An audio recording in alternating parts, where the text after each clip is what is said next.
Hello and welcome back to the Saints Squad Show. I'm your host, Dylan Sanders from Saints Wire and Pelicans Roundtable, and I brought back the 2019 National Champions hat just to, try and get a feeling of what it's like to watch winning football. I'm Ross Jackson, host of the Locked On Saints podcast, and I did eat my cornbread. John Hendricks, New Orleans Football. Hello, my name is Inigo Montoya. You killed my father. Prepare to die. This is former Saints receiver Lance Moore, and I don't really know what to say after that, but I will say, Juwan on the trades. Juwan.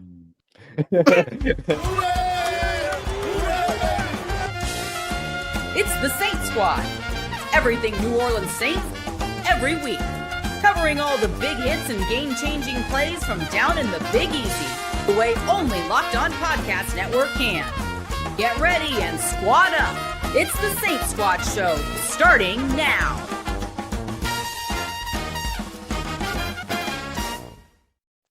Howdy, Hoodad Nation, and welcome back to the Saints Squad Show, part of the Locked On Podcast Network, your team every day. Thanks for making us your first listen every Sunday and Wednesday. We have a unique group of experts here ready to bring you a fun and informative show on everything New Orleans Saints. Today, we're going to be diving into some stuff like what can Spencer Rattler do to save his job this season? What is going to happen with the injuries to Erik, McCoy, and Kendre Miller, which have gotten way worse since the last time we spoke? And then we're going to check in on the rookie class and, then, of course, get into our game picks and bold predictions for this weekend's game against the Tampa Bay Buccaneers.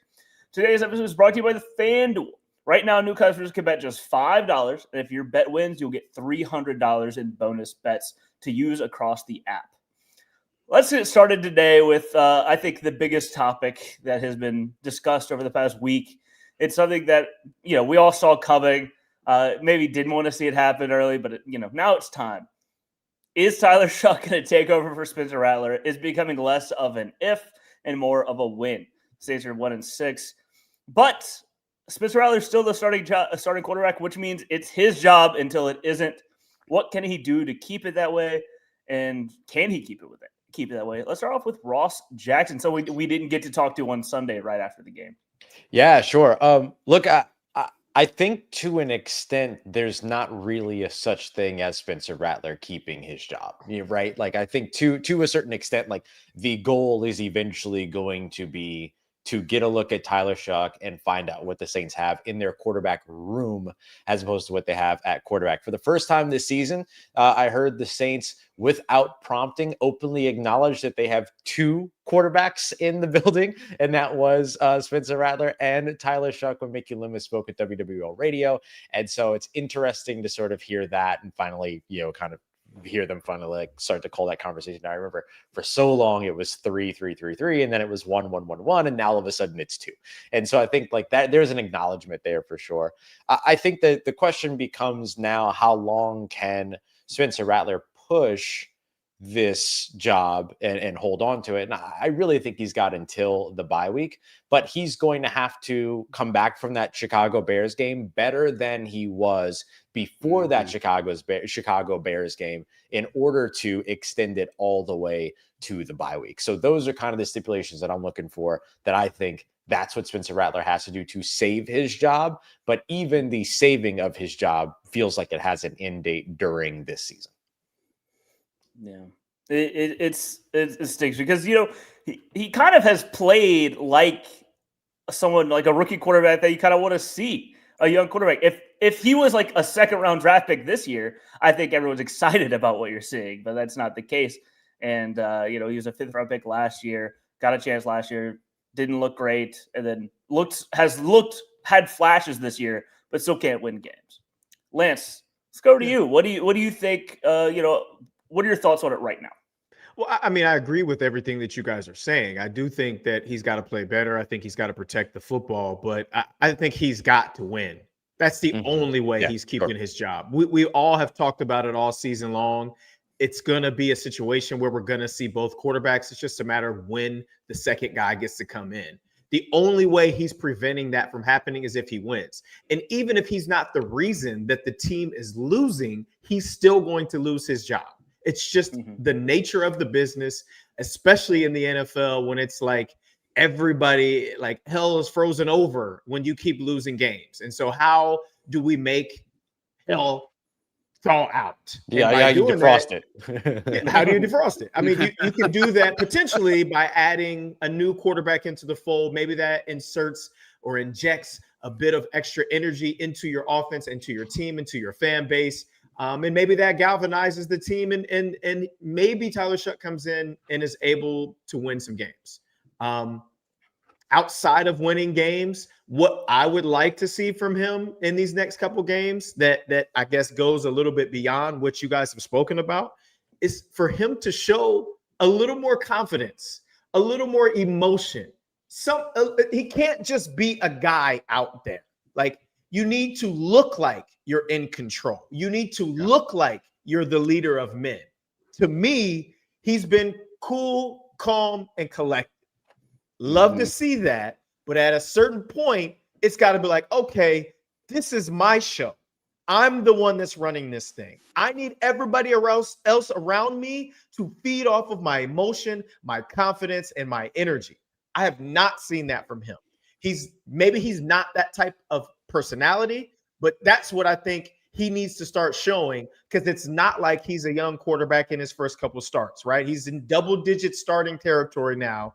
We need to start seeing that from him, along with him winning a couple of these next games. If we lose all 3 of these games, he's for sure going to be out of there by the time we come back from the bye. I don't see any way that he holds on to his job if he doesn't start to show those things. Even if he's turning the ball over, but he's showing the swagger, the confidence, and we're finding ways to win games, he's still going to be the starter. But if he's playing similar to how he's played most of the season, which in all of our opinion, I believe is okay, I still see him losing his job if the team continues to lose games. Yeah, that makes sense. Ross was talking about getting his cornbread earlier. That was at lunch, late breakfast, early lunch with me, and we talked during that about how an underrated part of being a coach is that personality. I think the same thing goes for a starting quarterback, because you need a little bit of that alpha energy. You need, to be the star of the show. And Rattler has had that, that was like Rattler's thing back in high school, back in college. He was that guy, and you wanted to see it a little bit more in here. But now it's kind of like he's focused on not being the star of the show and not being that guy. And I feel like he kind of overcorrected a little bit. That's an interesting take. I hadn't really thought about that, because even today he was talking about how during his Wednesday press conference, he was saying that coming out of the Chicago game, I'm going to paraphrase here, sorry, but coming out of during the Chicago game, he felt like he got, a little bit too high, a little bit too low in certain cases of that, and needed to be neutral.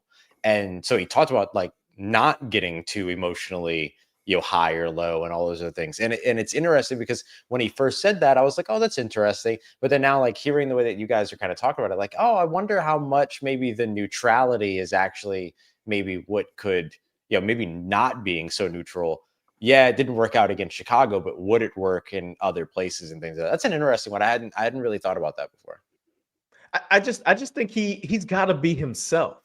If the kid that we saw in high school on the show QB1 early on in college, and then even after you transferred to South Carolina, if that's the personality that you have, if that's the way or when you're at your best, that's what we need to see now. We don't need to see this reserved guy that thinks he has to defer to the personalities and the energy of the others around him on offense. He plays quarterback, for crying out loud. It doesn't matter how young or how old you are. You are going to be the leader of that unit, no matter whether you want to or not. So, like, I hope that whatever shell he's kind of gone into, he breaks out of that shell. Because at this point, I mean, sure, there's a job to lose, but if he's going to lose his job, he might as well go down swinging. That's just how I feel about it. And look, he's proven to me that he's an NFL quarterback. He has not necessarily proven to me that he's your quarterback of the future. I don't know that I'm there with him, but he has done plenty to prove minimally that he's a very, very capable backup quarterback in this league and a potential starter. I still think he's got room. There's room for growth, but the situation doesn't play out the best for him, knowing that there's a second rounder rookie that's sitting behind him that was drafted by the staff that brought him in. Yeah. John, let's get you in. What do you think? What are your thoughts on Spencer Rattler, the quarterback competition going forward? I mean, I think there's a few different schools of thought. To Lance's point, this is what I love about Baker Mayfield is the fact that he's the same guy in college that he is today. And I know he was controversial, whatever. I love Baker Mayfield coming out of college, all that other stuff. And so, look, he was playing for the Browns. He had gone to Carolina and he had to stop in Los Angeles, but then he's in the Bucs and he backs up the crap he talks. And he's the same guy that he was in college. So I definitely agree with Lance on that point. But as far as Rattler goes, the only way he keeps his job is he's got to win. He's got to beat the Bucs or he's got to beat the Rams. It can't be I beat the Panthers and we go into the bye week. I think one of those teams, which I'm gonna tell you, I don't see it happening right now. I just don't. But at some point you got to see Tyler Shuck, right? Because here's where all this comes into play. The quarterback situation here is definitely not the worst in the NFL.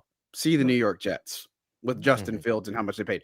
So there is some, I guess a little bit of sense of relief in some aspects, but you need to see what you have from Tyler Shuck at some point because you got to go into the offseason with a very definitive plan to figure out, am I going to go into free agency and try to find somebody? Am I going to go trade for somebody? Or do I want to go roll the dice in the draft?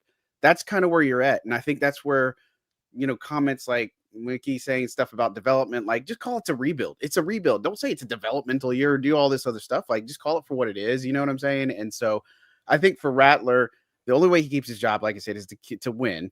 You do need to see some stuff from Tyler Shuck. I don't know that changing the quarterback single-handedly fixes this team. Honestly, I'm going to tell you that. They change the quarterback, it does not fix this team. Their defense has been atrocious, right? Like it just play bad. There's so many other areas on this team that are very talent deficient, execution deficient, all these other things. So yeah, you might get a little bit of spark from Tyler Shuck, but then now what's going to be the leash on Tyler Shuck? Like, are you going to give him the same amount that you did Rattler? I mean, we're talking about a 5th round quarterback. We're talking about a 2nd round quarterback. And we know the life expectancy on a quarterback is not much, even for these first rounders and stuff. You can't really give him the same leash because, I mean, I don't mathematically, think you can't, especially mathematically. You've given Rattler 14 games now. He has 14 games as an NFL starter. There's only 10 games left in the year, and we've already talked. We don't think that Tyler Shuck's going to come in until after the bye week, which leaves I think 7 games left, and that is that's the 7 same games size Rattler. well, last year, but this is a different staff, and I don't know. It's going to be hard. I feel like you're going to have to see a lot more than Spencer Rattler has shown to this point from Tyler Shuck to go into this offseason being like, okay, well, we don't need to take a quarterback in the first round. Because you're running out of time and you're running out of sample size. Maybe. Yeah, maybe you learn that. He could come in and be awful. Well, yeah, that's you're running out of time. Or he could come in, come in and be great, and they're like, "Oh, really can." Like this kid's blowing us away. I just don't. Regardless of how much time there is, how many games he ends up playing, starting, whatever, I think they'll have a better idea after watching both guys in this specific system. And that doesn't mean that they're going to get rid of either of those two guys. They could just add a third quarterback to the fold, and that is a logical thing, in my opinion, to do, especially if you're not completely sold on one or the other for the future. Yeah.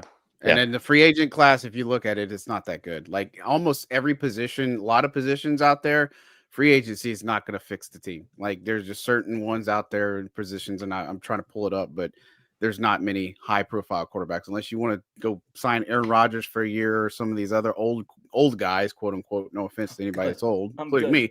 But you know what I'm saying? Like there's just isn't a ton of options that are like, are you going to go sign Daniel Jones off a 1-year phenom, Mariota, Russell Wilson, Zach Wilson, Joe Flacco, Kenny Pickett, Jimmy Garoppolo, Mitch Trubisky, Case Keenum, Trey Lance. These are all the cream of the crop of what you're getting in free agency right now. There is no big guys like a Matt Stafford or a Baker Mayfield or anything like that. Like you really are needing to get this to work, or you're going to have to look at the draft, or you're going to have to trade. Like this is their options at this point.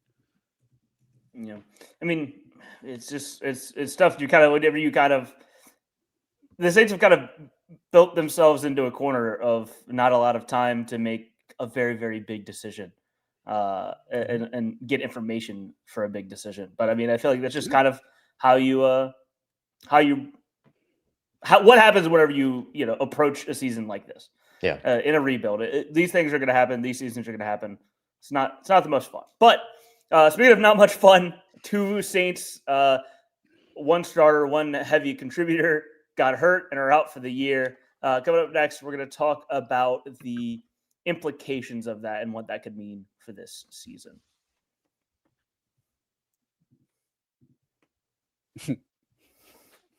Juwan. The NFL season is back. It is underway. And FanDuel has an offer that you're not going to want to miss. Right now, new customers can bet just $5 and get $300 in bonus bets if you win. That's right. Pick a bet, put down $5, and if it hits, you'll unlock $300 in bonus bets to use across the app. Whether you're a casual fan or just love diving into the stats, FanDuel makes the game day experience so much better. I also love how FanDuel gives me so many ways to play. I've built parlays, tried player props, and even followed live lines during the game. And now that NBA season is underway, I get to have a little bit of fun and cross-pollinate with my parlays and my bets. I can go, Spencer Rattler passing yards and Trey Murphy 3 balls, which, speaking of Trey, if you're watching, I know you're on the court right now as we're recording, but I need a couple more. I need a couple more of those 3 balls that you keep missing. I'd love that. So what are you waiting for? Visit FanDuel.com to download the FanDuel app today and get started. If you bet $5 and if your bet wins, it's $300 coming back to you in bonus bets to use across the app.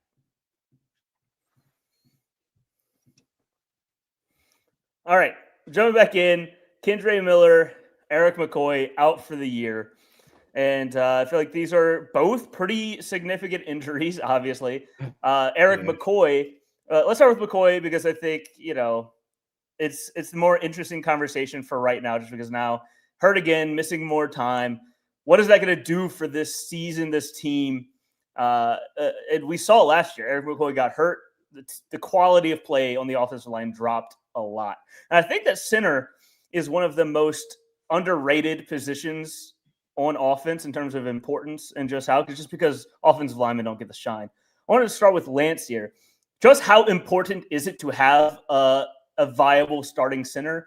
And what do you think? How do you think this McCoy injury affects the team in the immediate future? Well, I mean, I think it's catastrophic. I mean, like you said, we saw what happened last year when he was out, and all of the hype coming into this year was like, man, this offensive line in totality is going to be so much better because Erik McCoy is healthy. So now that he's out, you're basically losing the anchor of that offensive line. And I'm not saying that they're just going to fall completely apart. They're going to do their best job to replace him. I don't know if that's Cesar Ruiz moving over to center. Maybe Ross can speak or John can speak to that because you guys have been around a little bit more, obviously, than I have, especially this week. But I feel terrible for him. I feel terrible for the rest of the offensive line and the team that it's another significant injury. And it's hard to replace, an all-pro caliber player anywhere on your team, but especially at center, a guy that has so much responsibility for getting people lined up the right way, getting guys onto the right assignments, and being the guy that kind of can clean up the things that are messed up in the middle part of your offensive line, especially with a young quarterback. I mean, it's tough to lose a player of that quality, and I don't know that the offensive line will get better with him out of the lineup. Yeah. It will be Luke Fortner who will start in place of Erik McCoy, at least for this week, and then they'll see. Kellen Moore said that there were 3 options there, as you highlighted. Cesar Ruiz is one of those options. Luke Fortner, the veteran, and then Torricelli Simpkins was the other option. But I think going with the veteran makes sense, especially because the center position is more than, as Lance highlighted, just the physical play. There's the mental play that goes into all of it. And so having a guy that's done it for over 2,000 snaps in his career so far, his early career so far, that makes sense for the Saints to say, we're going to go with Luke Fortner here and then kind of see how things go. Yeah. Okay. That's interesting. I mean, that's why you traded for him, I guess. Right. That ended up working out for them. How about that, right? We were talking about two guys that probably weren't going to make the roster. And then now all of a sudden the Saints, for what feels like the first time in a long time, actually have a focused backup center. That wasn't always the case, right? It was that the center would get hurt and then they would move somebody from one position over to center, and then you've upset two positions or impacted two positions. They finally actually have a guy now that just steps into that role. And so that trade ended up working out pretty well for them. And Jaguars are clearly very happy with Colin Saunders, who continues to find snaps with them too. Yeah, their hand got forced though. Remember, because Will Clapp got hurt in camp and he was gone for the year. So that was going to be their backup plan at first if something happened. But yeah, but even still, actually a backup center for the first time in a long time. Yeah. You know what I mean? Like actually having a focused backup guy is even if it would have been Will Clapp. I think I'm on the path of definitely preferring them to go over to Fortner and Simpkins over trying Ruiz. I guess Ruiz is more of a last-ditch effort, because then if you start Ruiz, then you have two starting spots on the starting offensive line that aren't where they're supposed to be, because then you have to find a guard to replace what Ruiz is doing over there. So it's going to be, I don't know. And I liked what Simpkins did a little bit at center in the preseason. I know that they kind of like him more at guard, but it could be interesting to see him play a little bit center too. I don't know. They have some options. John, what do you think about this injury and its impact? I mean, it sucks because the reality is McCoy played 17 games before he got hurt last year. Like, he started all 17 games, then he gets hurt last year, week 3, third snap against the Eagles, and then he ends up playing 7 games. He only plays 7 games this year. So that just really sucks. I mean, and there's no replacing Erik McCoy. It doesn't matter what quarterback you've talked to, whether you go back to Drew, whether it's Jameis Winston, Derek Carr, it doesn't matter. Andy Dalton. Everybody will tell you how important Erik McCoy is to this team. He points out so many different checks at the line before the plays call. He points out a lot of the disguises coverage, whatever the case may be. And that's why, obviously, if you're looking at offensive line, center, very underrated, underappreciated, type of player. And so for them to not have McCoy, this line's not going to be the same. And look, this was supposed to be their bread and butter all year. And it's unfortunate that we're in this boat again, that this team is just not going to be the same with no Erik McCoy in there. And so, look, I think Luke Fortner is a very capable veteran. It's probably going to be similar to last year. I know they tried Shane Lemieux. Then they ended up getting what's his name? Connor McGovern for a little bit. Yep. I just went blank for a second. And it's just, you have a carousel. So hopefully they don't have another injury that will derail them again. But there is no replacing Erik McCoy with just another player and saying your line's going to be just fine. You saw it last year. They can say it again this year. It's just not going to be the same. So it's a huge loss. It brings up some interesting future discussions. I mean, that's not really, I guess, an injury you can, I don't know how you prepare yourself or how you prevent that, particularly because it's a contact sport when you can tear your biceps and stuff, but that's a long road ahead. And I mean, they got to figure out that thing in the offseason. I think it's part of the questions that you just need to, answer at some point. Who's going to be the nucleus of the team going forward? Because if you look at the top cap hits, a lot of those players are 30 and over. I'm not saying that because Erik McCoy is still relatively young and stuff, obviously, but you got to make some decisions, and some of those decisions might be really tough for this team in the offseason. Let's see. Speaking of, we were talking about how we feel bad for Erik McCoy. He gets hurt. That's obvious. But I feel like the even more devastating injury here is Kendre Miller, especially for him. You have to feel terrible for the kid. He's been battling injuries, and then he comes back and he's looking solid, looks like a great backup running back, has the potential to be that next guy in that room. And then, now he's hurt again, out for the year, brutal injury. Ross, where do the Saints go from now at backup running back? And, what does this mean for Kendre moving forward? Yeah, I mean, look, all it means for Kendre moving forward is that he's got to kind of get back onto the recovery situation here, attack that well, and then get ready for next year. The Saints do not intend on, from what it sounds like, on giving up on Kendre Miller at any point here. knowing how hard he worked and what he's gone through over the course of the offseason. Now, does that mean that they stop paying attention to the talent at the running back position? Absolutely not, right? Like, you still have to be ready in case another injury happens, or if there's any kind of setback, or if you have changes at the position otherwise as well. Like, there's a lot of things that are possible here over the course of this next upcoming offseason. And so I think they'll continue to still focus on potentially adding talent at running back over the course of this offseason. There's some good running backs out there in this year's draft. There'll be some, to John's point, the free agency class isn't really stellar at any specific position, so nothing super surprising there. But now what I think what the Saints do this season is that they turn to Devin Neal, and Devin Neal becomes the next rookie to step into a more, I'll call this one a more featured role, because he's not going to be a starter, right? Alvin Kamara is still the guy there, but he's still going to get a wealth of snaps. It's something that I've talked to him all season, all throughout the season, Devin Neal, and he's always talked to me about how he's staying ready, about how he wants to get out there and get his, how he's ready to get out there when his opportunity's there, how he wants to be able to contribute to this team, all those other things.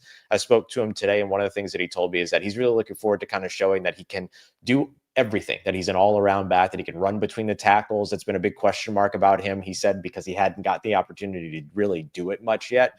But him as a pass catcher, him as a rusher, him as a pass protector, which we saw a little glimpse of during the Chicago game. Those are all things that he is kind of chomping at the bit to be able to go out there and show. I think he's really excited. I don't know what the workload really looks like for him between he and Alvin Kamara. Is it the same as Kamara and Kendre Miller? Probably not. And so we'll see how many opportunities he really gets to have an impact, but he's going to be the guy that they're going to be leaning on here as they kind of navigate this injury for Kendre. Yeah. Lance, what are your thoughts on this one? Man, when I saw him not back in the game, and somebody, I don't know if it was in this group chat or Sharif Ishaq, somebody hit me and said, Kendre's out and it doesn't look good. And I was like, oh no. Yeah. Like from a player's perspective, I'm devastated for him, because I know how hard it is to deal with multiple injuries. I mean, the Super Bowl season, I missed 9 games with 3 different injuries, and I had shoulder surgery that offseason. So it was literally a calendar year of me just trying to get and stay healthy. I can only imagine how it feels to be this far into his career now and constantly be having to deal with injury after injury after injury, then finally becoming healthy enough to be a guy that was finally getting an opportunity to show all that he could do and looking great at that, mind you. And then another injury. It hurts my heart. I can only imagine how he feels. I really, really hope that he's able to stay encouraged and attack this rehab with the same tenacity that he attacked defenders when he's carrying the rock. I really hope that he's able to do that and get back to himself. It's an ACL injury. We see guys come back from these literally every single year. They've got, great medical staff to be able to take care of him. I know he'll do all the things he needs to, but I think for me, it's the mental side, at least right now, that's going to be the part that they're going to have to stay on him and stay with him and make sure that he's okay. Because he was looking like the future at the running back position, in my opinion. He was showing that type of stuff that you're looking for in your starting running back and your guy that can handle the load as far as the carries, as far as the blitz and pass protection goes, as far as getting out of the backfield and catching passes. I mean, he looked like a legit NFL starting running back. So heart breaks for him, but I know he'll bounce back and hopefully he gets another opportunity next year to continue to build on what he did in the first 7 weeks of this season. Yeah. John, how do you feel about the path ahead for Devin Neal? What does he need to do to stand out over these next couple of weeks? Yeah, I mean, I think he's going to be just fine. I'll just say with Kendre, something to point out, by the time it's all said and done, he's only played in 21 of 51 games for this team when it's all said and done. He's going to be in a contract year next year. I'm a huge Devin Neal fan. I remember when after the draft, I talked to his coaches and did a whole feature on him. I'm really excited. I've always been excited about the prospect of Devin Neal just because of what he gives the team. He was so durable in his time at college, and I think he's got a lot to offer this offense. Now, what his actual role is going to be, that remains to be seen. I think he can get maybe start with 5 to 10 touches. Maybe you get a little bit more Taysom in the mix now because of the run game. But for Devin Neal, look, it's just going to be get the reps, make your reps count. I know we talked about, he was, like Lance pointed out after the game, he was a little late getting his guy to help protect Spencer, but he got there. And so if we didn't get there, then we put the fault on him, so he's going to have some growing pains, some struggles, just like everybody in this rookie class, and not to jump ahead on the segment. But look, I think Devin Neal is a guy that you're going to get really excited about. I think he's going to bring some good change of pace for this team. And I think he's got a lot of toughness to him that you're going to see come out and when he carries the ball. And so I hope they get him activated more than just in the run game. Maybe try to, that screen thing that they just don't seem to really get much out of, what I mean? So maybe get him involved in the passing game, because I think that's an area where the Saints have just got to get better at, but I think he's going to be just fine. And I think he'll eventually, in this back half of the season, the good news is now he'd be like, oh man, you saw what they saw in him when they drafted him, and you feel even better about this rookie draft class that they already have. Yes. We got a chance to talk a little bit about Devin Neal, the great opportunity ahead of him to get some more playing time. But coming up next, let's talk a little bit more about the rest of the rookie class that we've already seen and, the signs so far.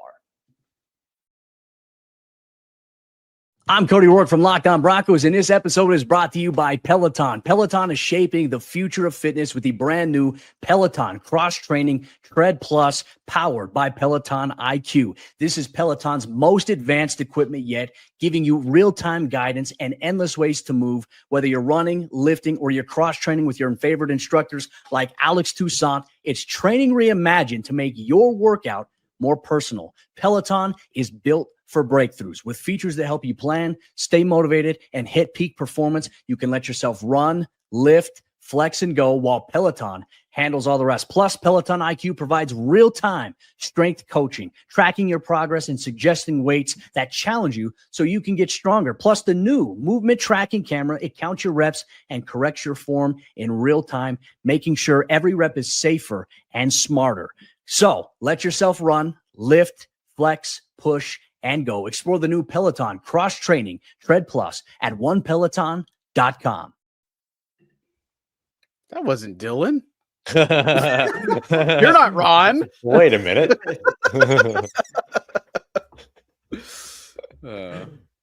No, that's not Dylan either. Yeah. All right. Dialogue.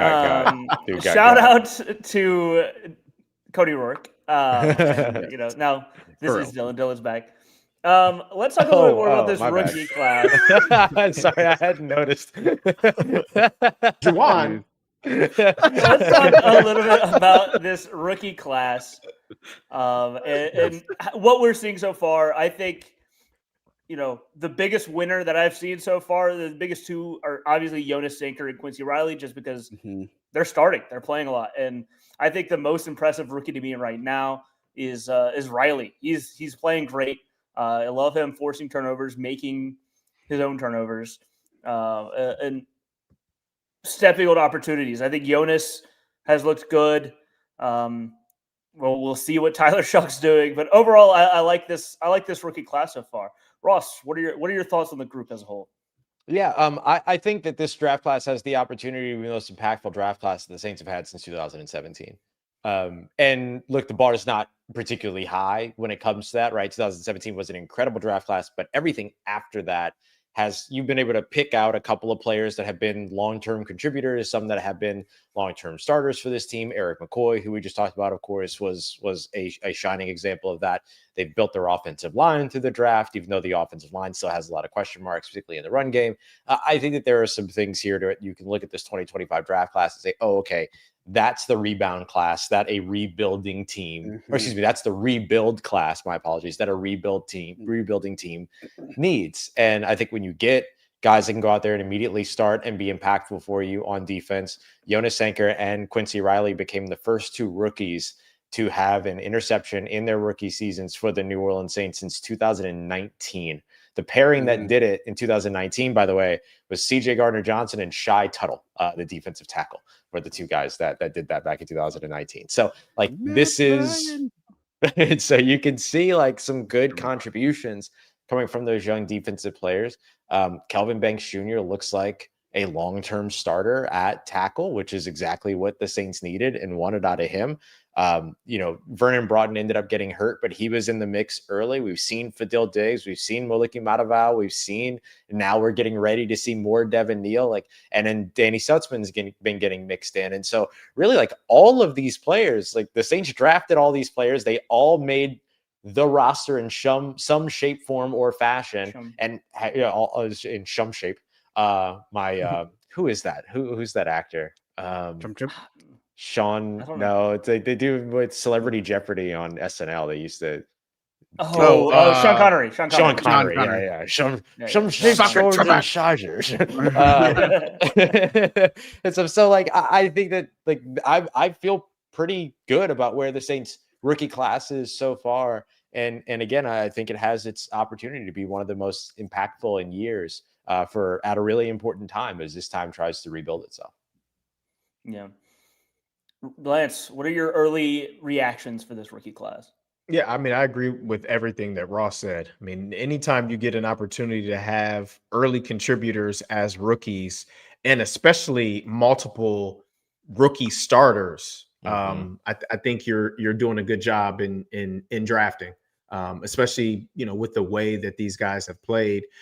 Devin Neal obviously is getting ready to get a whole lot more than what he's had through the first 7 weeks of this season. So we'll get an extended look at him for the next 10 games. Danny Stutzman, we've been seeing more and more of him on defense. I think we'll continue to see that. Maybe the later round guys get to play a little bit more as the season unfolds and we're potentially losing more games. So they can get a look at those guys as well. I mean, I think that even without Tyler Shuck playing, I feel really, really good and excited about this group. Tyler Shuck comes in and he's lights out, then we're really cooking with gas with this class. And I'm not super confident that that's going to happen, but it could. And so even if he's not amazing, I mean, if he comes in and he looks a little bit better than Spencer Rattler, I'm like, hey, okay, like I can see it. You know what I mean? Like that's kind of what I'm hoping for. I don't know that I'm confident in that happening, but outside of him and what we may or may not see from him, I still am encouraged about this draft class. And it's good to see that the guys who have either been thrust in through injury or other guys not playing the greatest look like they belong. That to me is a great tale of what it's going to look like for them moving forward. And then obviously Kelvin Banks Jr. Looks like a legit dude at left tackle. And that to me is probably the most important one out of all of them, honestly. Yeah. Because whoever ends up playing quarterback is going to rely on that dude no matter what. Right. Yeah. John, how do you feel about the rookie so far? Well, look, I'd say this, that as right now, it looks like they've hit on at least 5 of these picks, right? Which is wild. Which is great. I mean, the thing is, if you look at Kelvin Banks Jr., Danny Stutzman, Quincy Riley, Jonas Sanker, and then Devin Neal, I mean, we understand Vernon Broughton got hurt and all that stuff. Tyler Shuck's kind of the only anomaly here, but, I like the fact that they drafted at different positions. And look, I would say for Stutzman, Riley, and Sanker, future starters, I dare say that they could have Pro Bowl potential if this team could rebuild and all this other stuff. I know Kelvin Banks Jr. does, but if they get to things, it could make them question or think about a few things now that, look, you got to make a decision on Alante. He's in a contract year. Does Quincy Riley's play maybe say, okay, maybe they will do something different and just let Alante test free agency? I don't know. With Danny Stutzman there, I think it makes decisions easier on guys like Pete Werner, and then DeMario might have to one day hang it up, so I could see there's some validity in some of the guys that they drafted are clearly guys that we probably will see as starters next year, right? With the exception of Banks Jr. and probably Devin Neal. But I'm just happy that they've hit on at least 5 of these picks. And the verdict's out on guys like Matavao and Diggs. I mean, they got to get more pass rush. Matavao, I mean, that's mainly because they got Jack Stahl, Taysom's back, Foster Moreau, all this stuff. I mean, there's veterans playing ahead of him and stuff. So really the only question mark is what does Tyler Shuck do? And honestly, if he doesn't come in here and play that great, you're always going to take swings at quarterback, right? Like Right. I feel like that's just until they hit on somebody, until they got a definite plan, they're going to try to get another quarterback next year if this doesn't work out. But, a lot of people are rooting for Tyler, a lot of people are rooting for Spencer. They just got to figure this out because you got to get a quarterback. I mean, see all these teams that are doing well. Daniel Jones, if they don't have Daniel Jones in Indy, I don't know what they're like. I mean, but conversely, struggles of the Texans, not 6-1, Stroud, not 6-1. Justin Fields, struggling there. Drake May. I mean, the Patriots. I mean, you can single-handedly. I mean, there's other factors, obviously, but a lot of these teams' success does start with a quarterback, right? And so, for the Saints, I hope to see it one day. That's all I can tell you. But feel good about the rookie class is what I would say, and even some of the undrafted guys too that they've added through this process. I mean, there's just a few things that need to be cleaned up, I feel like. And if they could replicate this type of draft, now they don't have as many picks next year, but that could change with the trade deadline and stuff. Yeah. I was saying, asterisks, how am I doing that? But that would be what I would be curious of, because they have invested some capital for the future, get guys like Vele and stuff. They picked up Trey Palmer off of waivers, he's on IR and stuff, but they have some other future building blocks. So I don't think they're as terribly positioned for the future as long as they can figure out quarterback and fix this defense. Yeah. Well, while we're talking about rookies, I want to throw a number at y'all. It's one specific rookie. 7. Oh, wait. 6. Let's go with 59.9. That is the NFL passer rating allowed when targeted by Quincy Riley.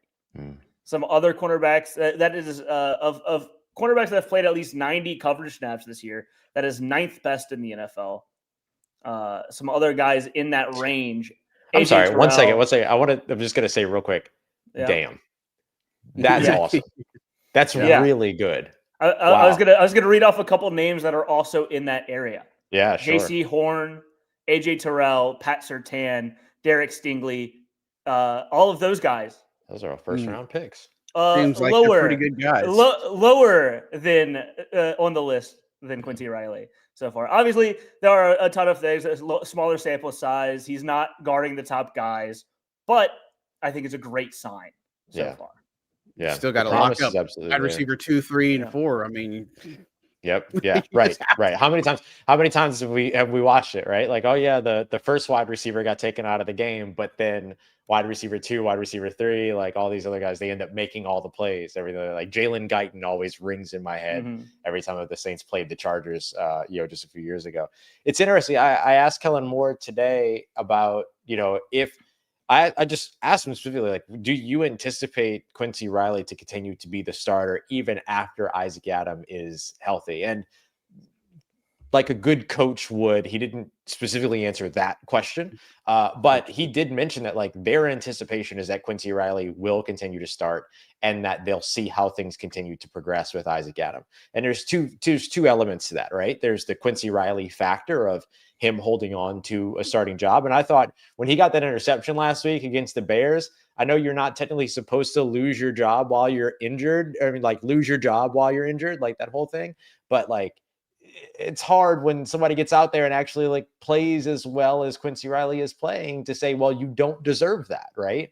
And so I think that's one piece to it. The other piece to it is, you have a 4th round compensatory selection. To John's point, when it comes to draft capital, you ain't got a lot of it next year. And then so if Isaac Adam doesn't hit the field much more for the rest of the season, they're in line to recoup a 4th round pick because of the Paulson and Debo signing and everything like that. So I don't know exactly how they have to manage that to make sure that everything's Gucci and clean and make sure all of it's good. But like, man, there could be a real chance here to where we watch Quincy Riley through the rest of the season. And if he's playing that well throughout the rest of the season, that's a great sign. I agree. So something you mentioned there with the Isaac Adam situation, something we've talked a lot about Spencer Rattler, and I think it just, important to say it all around, is that there are going to be a lot of things that happen over the next couple of years while the Saints are in this rebuild. It's not going to be fair, but it's this team. They're rebuilding. It's a young team. Yeah, they gotta focus on the future and get things right. They're 1-6 right now. They're not in a spot to appease guys by doing, I guess, maybe what's fair. It's a business. They gotta see what they have on their roster. Yeah. And can I add something to that, Dylan? Like Ross Absolutely mentioned that you're not supposed to lose your starting position because of an injury or Heavy air while quotes. injured. Heavy air quotes. It happens all the time. Yeah, It honestly just depends on who that injured player is. Right. Mm-hmm. I mean, that's just the reality of how the NFL world works. Some guys only or get their first and only opportunity because of an injury, and they never let their position that they just have taken from the injured player go again. I mean, like the story of Tiki Barber is just that. Like he was a special teams guy. Whoever the starting running back was before him, I don't even remember who it was, got injured. Tiki Barber took that spot and kept it for like 15 years. You know what I mean? So it's like Tom Brady. Hello. Tom Brady. I mean, there it is. So it's like, and that was with Drew Bledsoe starting, and Drew Bledsoe was a multiple time All-Pro, I believe, or at least a Pro Bowler at that point. Yeah. So it's like, it's very, very rare that a guy can get hurt, and then the guy that comes in after him is, I don't want to necessarily say obviously better, but plays better and is younger and is cheaper and was a draft pick more recently. Like all the signs are pointing to Quincy Riley keeping his job. And even if they do make the change when Yadam comes back and is healthy, if he doesn't play well, guess how short that leash is going to be. Yeah, right. So like, I don't think I think like we in the media like to make a big deal out of CB1 and CB2 and wide receiver 1 and wide receiver 2. To me, it comes down to who's going to end up playing better. And if the guy who's starting isn't playing better, hopefully the team has the wherewithal to make the change that's necessary. And I think that this team and this coaching staff for sure has shown the ability to have that in them. And I think that's a good sign. Yeah. I mean, you were on a team that Teron Teestead, right? In 2013. I mean, he ended up coming in and he was giving that job up, but he didn't start until late. But, I know that was different because Sean had seen enough. But, case in point. Let's we talked a lot about the future so far tonight. There's a game this weekend, and it's going to be an especially big one for Spencer Rattler. Let's get through some game picks and bold predictions for the game against the Tampa Bay Buccaneers coming up next. Play to win the game. The NFL season is underway. We're 7 games through, 10 games left. It's exciting stuff. And there's nothing better than being in the stadium, surrounded by fans cheering on your team. Well, let's be honest. Getting tickets can be a hassle. Between queues, login screens, and prices jumping at checkout, it's frustrating. That's why I use Gametime. It's the app that gives the advantage back to the fans. Gametime is fast, easy, and backed by the Gametime guarantee. You'll always get 100% authentic tickets delivered on time and at the best price. Plus, all fees are included, so the price you see is the price you pay. I just pulled up Gametime here on my phone, and in just a couple of taps, I'm seeing Saints tickets for as low as $23. It's awesome. The Pelicans just started up in New Orleans, and you can get into those games for as low as $11. What else do you do it for $11 than watching, Shea Gilgeous-Alexander play against the New Orleans Pelicans? Not much. Download the Gametime app, create an account, and you just go to Locked On NFL for $20 off your first purchase. Terms apply. Again, that's promo code LOCKEDON NFL for $20 off. Swipe, tap, ticket, go. Download Gametime today. All right, wrapping it up for us today. Let's get into the game picks and bold predictions. We all know Ross is going to pick the Saints. We all know John's going to pick the Bucs. No, let's get to what's going to happen. Let's see. John, why don't you start us off today? Yeah, I'm going to be shocked if anybody picks the Saints this week, obviously. So we're going to take the Bucs. The Saints haven't beat the Bucs in a long time. Like, the Bucs have the Saints number, and they've had it for years. I don't see the trend changing at all. I don't care if it's at home. I don't care if it's a neutral ground or anything. The Bucs just are. I mean, even though Detroit put it on them and found out a way to really make Baker Mayfield look as bad as he did, and even if they don't have Mike Evans or Chris Godwin or Bucky Irving, I still feel like they got way better talent better coaching, and they're going to win this game. I just don't see a scenario where they're not going to win. And so I'm going to pick them 30-20 over the Saints. And as far as bowl prediction, man, that's a tough one. I would just probably go with some of the low-hanging fruit. I'd say Devin Neal gets his first NFL touchdown of his career. And I think that would be my bold prediction in some form or fashion. Okay. Yeah, I like it. Ross? Yeah, I'm going Tampa Bay as well. I'm going Tampa Bay 31, New Orleans 16. Tampa has beat this team 5 of the last 6 times. I don't see that changing this week. Yes, the offense is hurt, but Baker Mayfield has done a lot with guys like Tez Johnson in the lineup, for instance. And the defense is still right. And Emeka Egbuka, who of course was not at practice, estimated as not at practice on Wednesday, but I'm sure he'll be fine. And so like I just don't see the Saints limiting those guys. Cade Otton's had a really good year from the tight end position as well. And the defense is still really healthy. I know they're dealing with some injuries there, don't get me wrong. Like Kalijah Cansey's out for the year, Yaya Diaby's dealing with some stuff. But I mean, look, the Saints just lost Erik McCoy. Now they got to go up against Vita Vea. No thanks. I don't see this going well for New Orleans at home. And so I'm going with the Bucs in this one. And then for my bold prediction, I'll go Chase Young with 2 sacks.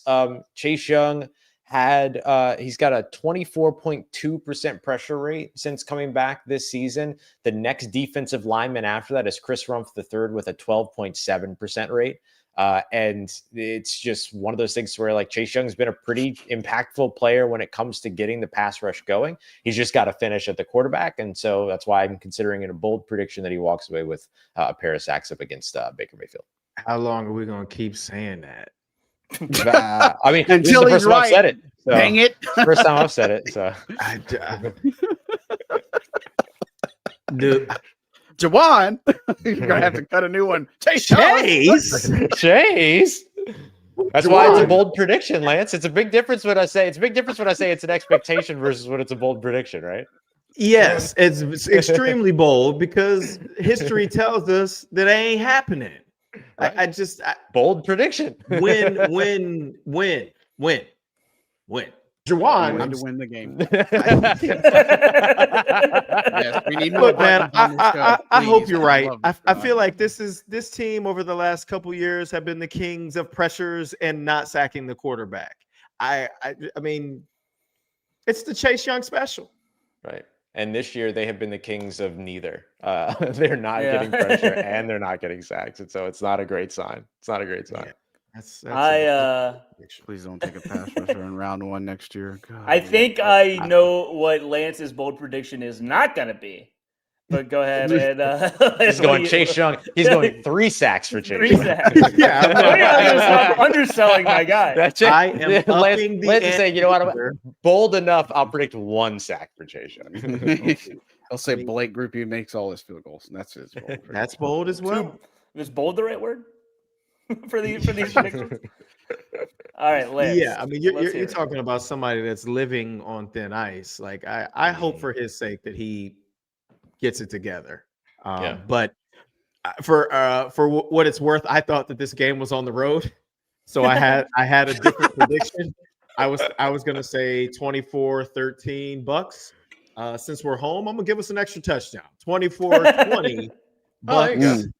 And my bold prediction was that Devin Neal would score his first career touchdown. But since John took that, I'm going with the Rashid Shaheed bounce back game, a game where he was not featured as much last week. So I'm going to say Rashid is going to go over 100 yards this week. And while we're being bold, let's throw a touchdown in there as well. 100 yards and a touchdown. Love it. Ooh. There you go. Excellent. Yeah. All right. I like it. Guys, this isn't what I have done in the past. But I might try it out. Ooh. I think we need someone to save the graphic. You did this. Right? You did this against the Patriots. Is that right? You saved it.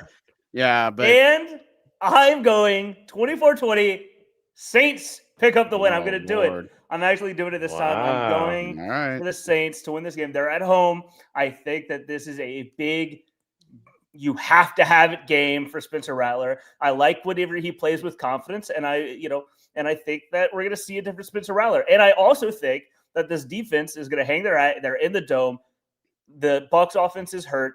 The Bucs looked horrible for most of the game, their last game, with those injuries impacting them. I don't think Emeka is at 100%. I think Tez Johnson is good, but can be slowed down. He's a rookie too. I think that if there's a chance to get an upset victory, I think this is the moment. I'm going Saints 27, Bucs 20 with the biggest win. And honestly, I think that's bold enough. But I am going to go with I'm going to go with both cornerbacks getting an interception. With both of the batter, I'm going with Quincy Riley and Kool-Aid both getting an interception in this one. Wow. All right. Very interesting, Dylan. I hope you're right. I haven't been sold, but there's something. There's something in the air in New Orleans this week, and I feel like that might just be the sweet soul. That's fall. That's fall. That might be the sweet soul food sitting left over in my fridge that I'm about to devour after this game ends, after the show ends. But no, I'm feeling it. I'm feeling it. Look, Dylan, if this was any other week, potentially after what we saw from Tampa Bay on Monday night, I might even be right there with you. Yeah, but I do not see that team with that roster, with what they have ahead of them potentially, coming into the dome and laying an egg after laying an egg on national TV on Monday night against the playoff team, mind you. I think with that coaching staff, I think they'll find a way to right the ship. We talk about Bucky Irving being out, but Rachaad White is a starting running back as well. And they have plenty of receivers. I mean, at this point, it's receiver by committee outside of Emeka Egbuka, but those guys made plays. So I think they're going to continue to do that. Unfortunately for us as Saints fans, but I'm going to stick to my guns here and say every loss for us is a win. I mean, they've lost to the Eagles and they've lost to the Lions now. So I think Tampa sounds like a Saints loss on the way to me, or Saints win on the way to me. But I'm saying they've kind of struggled, like Houston. They kind of struggled. They struggled to beat the Jets. You know what I'm saying? So they've struggled in every single game this season. I'm just going to say, I don't think they're as good as maybe people are making them out to be, but I still think they're better than the Saints by a landslide. But, I'll eat crow if they end up winning. I won't win this game out. Well, it would be a great win. It would be a great win. Like that would be a huge statement by Spencer Rattler. It would be a huge statement by Kellen Moore too. To it's his first ever division game as a head coach. And everything to go into that. The thing that Spencer Rattler has that's really interesting is that this is the third time that he's played the Tampa Bay Buccaneers. He's never played any other team, or he's never played any other divisional teams. And so this will be the third time that he's played Tampa Bay. Is there something to that in terms of getting to see? Maybe being a little bit more familiar. I don't think so, but maybe there's something there. I don't know. But I mean, in any case, a win would be a humongous kind of, I guess, statement for both of those guys if they manage to get it, if they manage to get a win. But if somehow you could beat the Bucs and you could beat the Rams the following week, and then dare I say go for an actual winning streak and beat the Panthers, going into a bye week. Okay, we're talking crazy now. Really? Well, look, you went crazy. You went crazy picking the Saints. So that was one game. Why not? That was one game. Right. We'll see how I'm just saying. I'm just playing the Dylan hypothetical train. If they beat the Bucs, and then what that could do. It's a prediction. They're all hypothetical. I don't know. It seems more like a given these days with the way things are going. But I like this here. Sorry to block your face, Sean, but any win would be a great win right now, respectfully, is what RDH said. And I think that's very true. I think it's very true. Any win would be a great win, but I do think that a win over the Bucs in particular would just be massive. Oh man, Ross, I just caught it. You gotta fix your background, man. Y'all see it? Covering up the S, man, on the Locked On Saints. No, go back to the quad box. Oh, here, I can fix this. Go back to the quad box. You see? Gosh, Ross, why are you throwing shade? There you go. Oh, I see. He Was, was, and then he moved uh-huh. himself back into it. No, I was just Bang. looking out. You know what I'm saying? There Don't you need go. people Thank you, man. paying that Appreciate during that. the game. Like, Appreciate look that. at Ross. He's such a hater. Podcast. Locked Ain't on squad. Aints What are you talking podcast. about? Well, thanks for listening to the Locked On Aints show. Squad show. You can listen. Seriously. Thank you for listening to the Saints Squad show. You can check out me, Ross, John, and Lance on our socials for the latest. And even go text Darian. What's your favorite flavor of yogurt right now? Go do it. Go tweet at him at South Exclusive. What's your favorite flavor of yogurt? Oh my gosh, please do that. Please do that. I just want to know. I want to know. Yogurt? You can see us right back here on Sunday after the game. Jawan. Win or lose. And we're going to see, maybe I'm right. Maybe they're right. Who knows? It's going to be fun. So then check out Ross for the latest on all Saints action, and then check out Locked On Saints next for everything you need. Bro, nice mustache, bro. I didn't see that. Thank you.